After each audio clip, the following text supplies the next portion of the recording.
My name is Ariane Murphy, and I've had a lot of conversations with a lot of people about what these propositions for 2020 mean for me, you, and the future generation. So I took it upon myself to gather a little information so that I can be an informed voter. Let's tap in.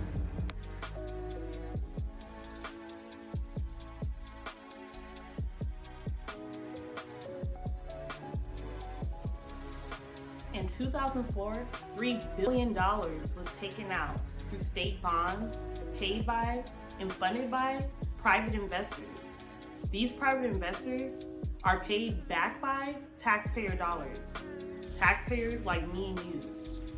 So when assessing the fact that $3 billion was taken out just in 2004 for stem cell research, and then another $5.5 billion is on the ballot to be taken out for stem cell research, my only question is, why do we continue to fund cures to diseases we haven't seen yet?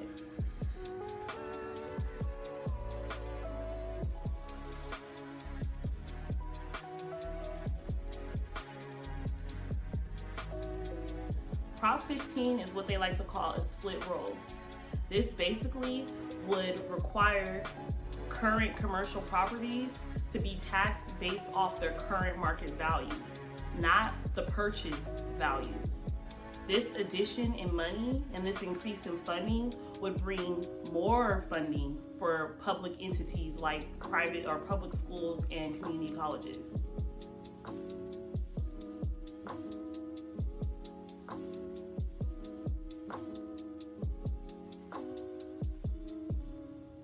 Did you know that currently 10 states within our country do not have affirmative action being implemented when it comes to institutions and corporations that hire people of color like me and you?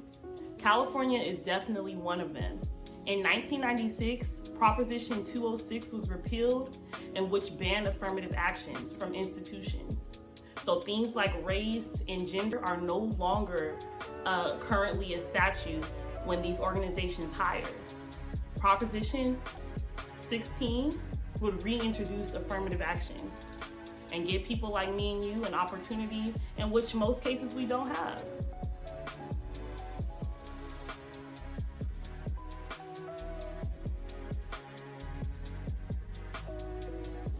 Restoring the right to vote to citizens who have completed their prison terms and currently are on parole is only fair in my perception and how I view things. These citizens in most cases have given free labor to the prison system, and now they're on parole, potentially trying to get jobs and or working and definitely paying taxes. So why can these citizens not be given the right to express their opinions and their political stances when it comes to our current government, their government, and which serves them? Parolees should be given the right to vote in the United States.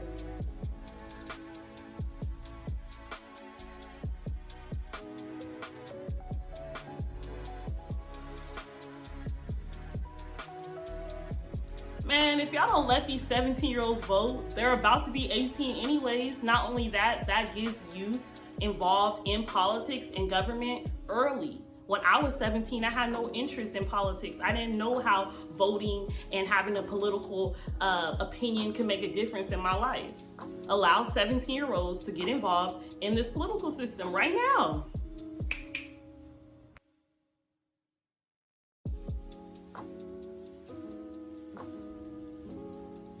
Prop 19 is super important for those who own property and those who may inherit property. Prop 19 allows individuals 55 and older to continue to have the same tax break they received when they purchased their first property, as well as those who were affected by wildfires and transferring that same property tax from the property that they lost. So for me, and particularly, and why I feel strongly about this is because my grandmother bought a property in 1964. God forbid if and when she passes, I want to still be able to have that, receive that same tax break when I inherit that property. And if I want to Airbnb that property out, or if I want that to be my permanent residence, that should be up to me. The amount I pay in property taxes should not be a representation of what I decide to do with that property that was passed down and given to me by my hardworking grandmother. So I say no on Property 19. That's me.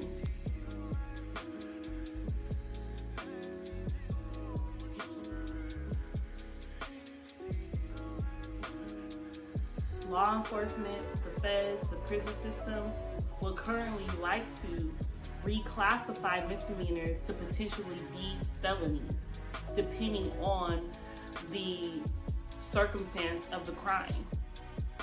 Things like petty theft are considered misdemeanors right now, but Prop 20 would open that scale and create a larger spectrum to allow certain misdemeanors to be eligible to be felonies. Not only that, this is also an issue of the prison system being able to collect further DNA. Right now, they collect DNA on people that are that commit felonies, right? Most misdemeanor crimes, they do not collect the DNA of those people that commit these misdemeanor crimes. And this opens up the spectrum to make petty theft, for example, and other selected crimes either a misdemeanor or a felony. And I feel like that only continues to complicate our already complicated prison system. So why don't we really reassess this? Look at the details and focus and pay attention, and then you make your decision.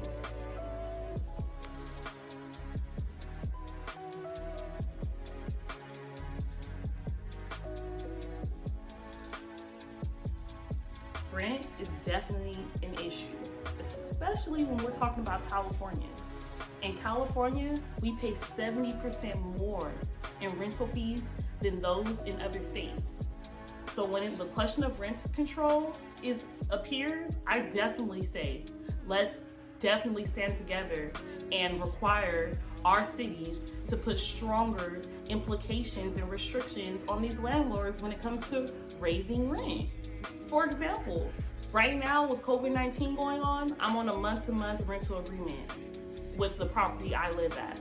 Only because, like many other properties in apartment complexes, they're not requiring you to sign another year lease. Why is that? Because many of the times when you sign another year lease, your rent goes up, right? If Prop 21 goes into effect, these landlords and property owners are only going to be able to raise the rent to a certain degree. Right now, the current law is at 8%. It's an 8% cap on raising rent. And that's only actually it doesn't include single family homes. And it doesn't include any apartment buildings, multi-unit housing buildings that were built after 1995. So why don't you think about that one? We know a huge contributing factor to homelessness in California right now is the amount that we're being charged for rent. In 2019, which was the last stat that was taken on homelessness, the United States Interagency Council on Homelessness reported that there's over 151,000 people that are homeless. That was in 2019. We're in 2020 going into 2021. Homelessness is a huge politically charged issue, and we know that we can do something about that by implementing Prop 21, by implementing Prop 21 and getting cities to increase their rent control. It only makes sense.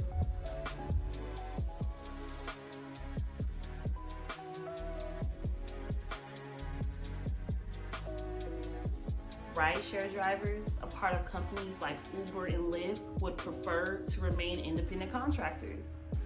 A lot of benefits come with being independent contractors. The opposers or the oppositions believe that these drivers want to be considered employees, so they receive the benefits such as healthcare, sick leave, unemployment, and things of that nature. But again, These drivers know what they want. And I believe that if we continue to classify drivers as independent contractors, that's going to keep the initial intent of why Uber and Lyft and other rideshare services were created. They were created to be a convenience to us and to make rideshare options affordable for people like you and me. If Prop 22 doesn't go into effect, then it's a potential possibility that the current state law will still require these drivers to be employees, therefore raising the cost for these companies like Uber and Lyft. So I believe we keep them independent. That's what they want. It's a benefit to you, to me, the drivers, and the company.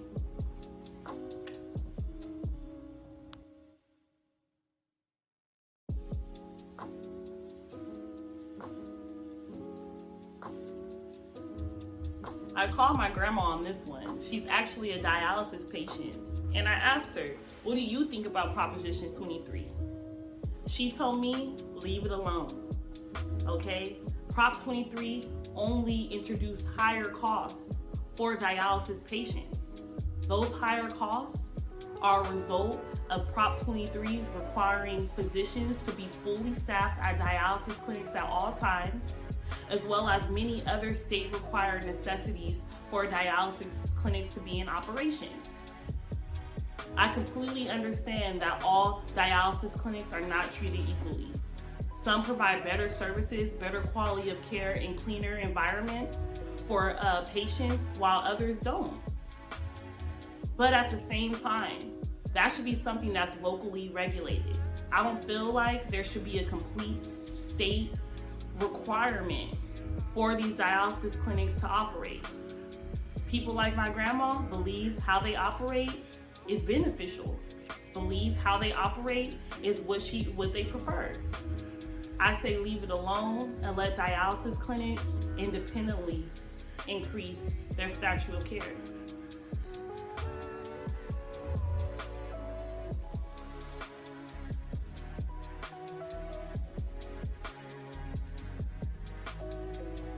Privacy, privacy, privacy. We all need privacy.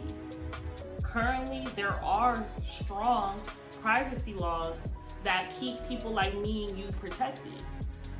Others believe we need stricter privacy laws when it comes to our personal information, not only on social media, but any digital platform, websites, when you buy products on Amazon and other things of that nature. So this Prop 24 introduces an option for there to be a department created to strictly enforce privacy laws for our personal data. This one is up to you. Do you feel like the current measures that are taking place right now protect your information? Or do you feel like more should be done at the federal level to protect our personal information?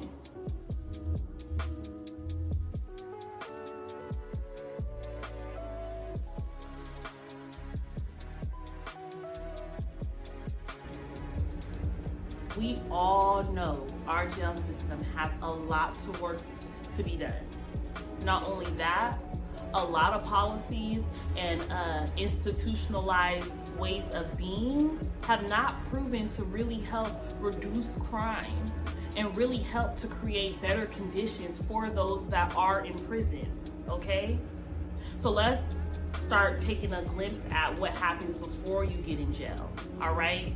If, let's say I'm rich and I committed a murder, they set my bail at $20,000. Bam, my family has it, I'm rich, I'm out of jail. For a murder, which is really considered a high risk, I can definitely be a high risk to society if I murder somebody, okay? Now let's say I'm low income and I was caught with a concealed weapon, and now my bail is set at $5,000, maybe even $2,000. But again, I'm low income. I have problem even paying my rent, even feeding my family, all right? So that $2,000 to $5,000 may have been nothing to that murderer, but now that's proved to be a super issue for me. So yeah, I committed a crime, but I'm not at high risk and I'm not at a risk to society. But I can't get out of jail because I don't have the money to pay these bail bond companies that are already highly profiting on the fact that a lot of Black and brown people cannot afford their bail. Prop 25 introduces a new mechanism that some say may still be proved to be biased based on my class. But again, this bail system, which has been in place for however many years, is not the answer and not the solution to Black and brown people of low income backgrounds. Let's try a system that may prove to be more beneficial to my current circumstance. So now my value is not placed monetarily. My value is placed in what type I can be towards society. Yeah, it may be computerized. Yeah, it may be an algorithm, but it may be a computer-based algorithm that works. Let's give it a try. Yes, on Prop 25. I want to thank you all for taking the time out to review my content. I hope you learned something today. I hope that I aided in helping you make an informed decision when it's time to vote on November 3rd, 2020. I still highly encourage you to do all of your own research and look up this information and make the best choice that you can possibly make. You guys, this is a big, big deal for us and our future generation. So let's take it serious and let's make our voice count.